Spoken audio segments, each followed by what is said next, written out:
ফিলিস্তিনের গাজা উপত্যকা জুড়ে কয়েকদিন আগে দেখা গেল উদ্বাস্তু হওয়া ফিলিস্তিনিদের উচ্ছ্বাস, সেই সঙ্গে পরিবার ও স্বজনের সঙ্গে অশ্রুসিক্ত চোখে পুনর্মিলনের অভূতপূর্ব সব দৃশ্য।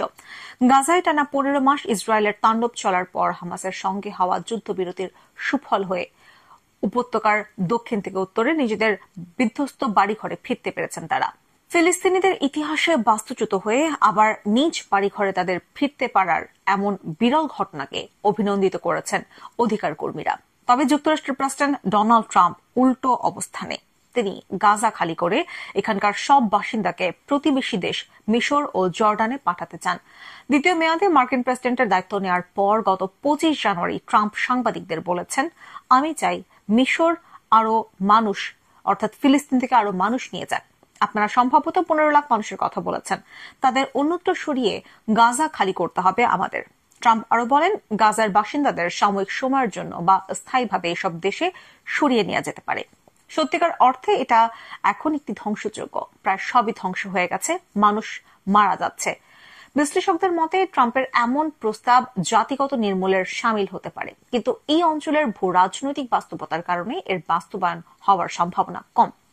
গবেষণা প্রতিষ্ঠান আরব সেন্টার ওয়াশিংটন ডিসির ফিলিস্তিন ইসরায়েল কর্মসূচির প্রধান ইউসুফ মুনায়ার বলেন, সব নীতিনৈতিকতা ও মৌলিক অধিকার লঙ্ঘন করায় ট্রাম্পের ভয়ানক বিবৃতির নিন্দা জানানো উচিত। ট্রাম্পের এই বিবৃতিকে এক ধরনের সংশয়ের সঙ্গেও গ্রহণ করা দরকার বলে মনে করেন এই বিশ্লেষক। তিনি বলেন, গাজায় ফিলিস্তিনিদের উপর জাতিগত নির্মূল চালানোর ধারণাটি নতুন নয়। 2023 সালের অক্টোবরে ইসরায়েল হামাস যুদ্ধ শুরুর পর থেকেই এমন ধারণার প্রচার করা হচ্ছে। তবে গাজার সাথে সীমান্ত থাকা একমাত্র আরব দেশ মিশর উপত্যকাটি থেকে ফিলিস্তিনিদের সরিয়ে দেয়া নিয়ে ট্রাম্পের বক্তব্যকে দ্রুতই নাকচ করে দিয়েছে। আবার একই রকমের প্রতিক্রিয়া দেখিয়েছে অধিকৃত পশ্চিম তীরের কাছের দেশ জর্ডানও। এতে ট্রাম্পের বক্তব্য নিয়ে উভয় দেশের অবস্থান পরিষ্কার।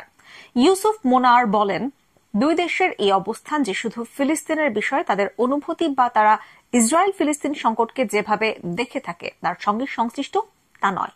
তিনি বলেন, এটি দেশ দুটির জাতীয় নিরাপত্তাজনিত উদ্বেগের সঙ্গেও জড়িত।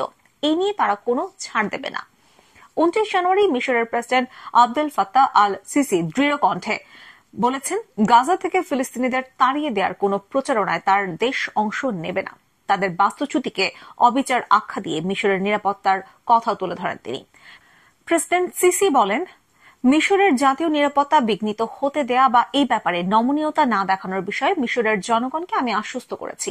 সিসি আরো বলেন, যদি বাস্তুচ্যুত ফিলিস্তিনিদের তিনি গ্রহণ করতে চান তাহলে মিশরের জনগণ তার এই পদক্ষেপের বিরুদ্ধে রাস্তায় নামবে। একই রকম বক্তব্য তুলে ধরে জর্ডানের পররাষ্ট্রমন্ত্রী আয়মান সাফাদি বলেছেন, এই বিষয়ে তার দেশের অবস্থান অপরিবর্তনীয়। ইসরায়েল সহ কিছু মিত্র দেশের কাছ থেকে ডোনাল্ড ট্রাম্প তার বক্তব্যের জন্য প্রশংসা কুড়ালেও বিশ্লেষকরা বলছেন, মিশর ও জর্ডানের নিজস্ব গুরুত্বপূর্ণ স্বার্থ রয়েছে যা গাজা থেকে বাস্তুচ্যুত ফিলিস্তিনিদের গ্রহণ করার সম্ভাবনা দূর করবে। উভয় দেশের আশঙ্কা, বাস্তুচ্যুত ফিলিস্তিনিদের গ্রহণ করলে নিজেদের জনগণের কাছ থেকেই প্রতিরোধের মুখে পড়বে সরকার। ফিলিস্তিনিদের জাতিগতভাবে নির্মূলে যেকোনো ধরনের ভূমিকা রাখাকে দেশ দুটির জনগণ ফিলিস্তিন ইস্যুতে বিশ্বাসঘাতকতা হিসেবে দেখবেন। আর ফিলিস্তিন সংকট হল মধ্যপ্রাচ্যের কেন্দ্রীয় ইস্যু। বিশেষজ্ঞরা বলেন, উপরন্তু যুদ্ধে অংশগ্রহণকারী যোদ্ধারা সহ বাস্তুচ্যুত লাখ লাখ ফিলিস্তিনের ঢল মিশর ও জর্ডানের রাজনৈতিক, অর্থনৈতিক ও নিরাপত্তা অবকাঠামোকে অস্থিতিশীল করে তুলতে পারে।